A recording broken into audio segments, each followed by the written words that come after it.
Halo Sobat Hijau, di sini saya akan memaparkan tugas pada agenda ketiga tentang aku, Smart ASN, dan instansiku.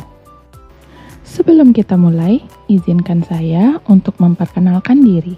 Perkenalkan, nama saya Sonya Zual Septia sebagai analis pengelolaan keuangan APBN Ali Pertama di Balai Besar Taman Nasional Kerinci Seblat. Balai Besar Taman Nasional Kerinci Seblat merupakan unit pelaksana teknis Taman Nasional kelas 1 dengan tipe A yang berada di bawah dan bertanggung jawab secara langsung kepada Direktorat Jenderal Konservasi Sumber Daya Alam dan Ekosistem.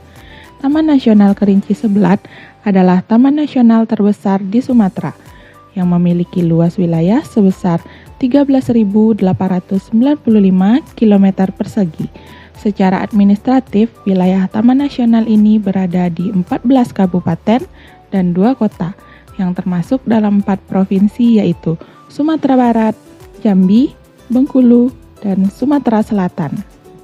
Visi dari TNKS sendiri yaitu yang pertama, memperbaiki kualitas habitat harimau Sumatera, gajah Sumatera, rangkong, rafflesia, dan bunga bangkai.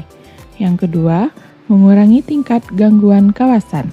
Yang ketiga, mengembangkan pemanfaatan potensi jasa lingkungan. Yang keempat, mengembangkan kerjasama dengan para pihak. Misinya adalah menjadi habitat yang nyaman bagi kehidupan harimau Sumatera, gajah Sumatera, rangkong, rafflesia, bunga bangkai, dan memberikan kemaslahatan bagi masyarakat. Berdasarkan Peraturan Menteri Lingkungan Hidup dan Kehutanan Nomor 17 Tahun 2022, tugas pokok dan fungsi Taman Nasional.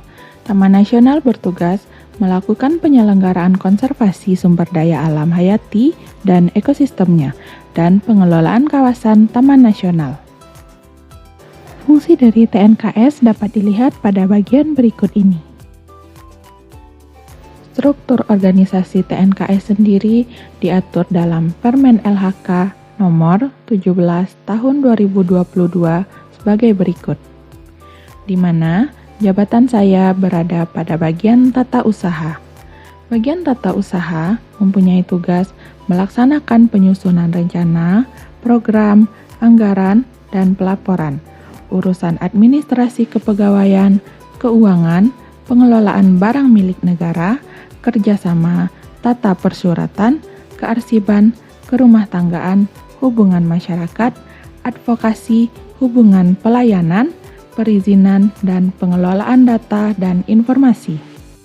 Sesuai dengan Permen PAN nomor 53 tahun 2018 terkait tugas pokok dan fungsi analis pengelolaan keuangan APBN Ali Pertama, yaitu bertugas melakukan perikatan dan penyelesaian tagihan.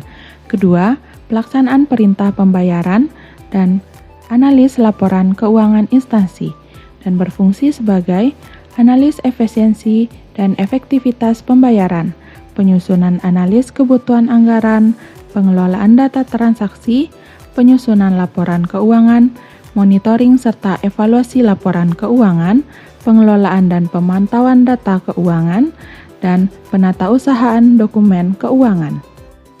Adapun keterkaitan tugas saya dengan tujuan instansi yaitu, pertama, dengan melakukannya penyusunan dan pengelolaan keuangan berdasarkan ketentuan perundang-undangan yang berlaku, APK APBN memastikan bahwa seluruh bidang berada pada jalur kepatuhan dan efektivitas, mendukung profesionalisme dalam tata kelola keuangan pemerintah yang dikelola instansi. Yang kedua, dengan melakukannya pengelolaan dokumen keuangan berdasarkan ketentuan yang berlaku, APK APBN dapat memastikan data, dokumen, dan rahasia keuangan pemerintahan yang dikelola instansi dapat terjaga kerahasiaannya dengan baik sehingga berdampak pada akuntabilitas instansi yang baik.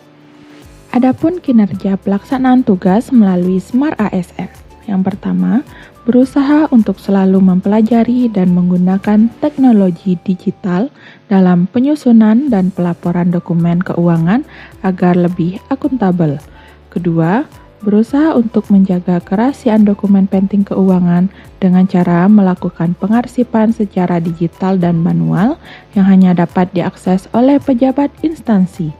Yang ketiga, responsif dan adaptif terhadap perubahan dan permasalahan strategis yang muncul. Yang keempat, menjadi rekan kerja yang profesional dan dapat dipercaya. Sekian pemaparan dari saya terkait Smart ASN dan instansi saya. Terima kasih.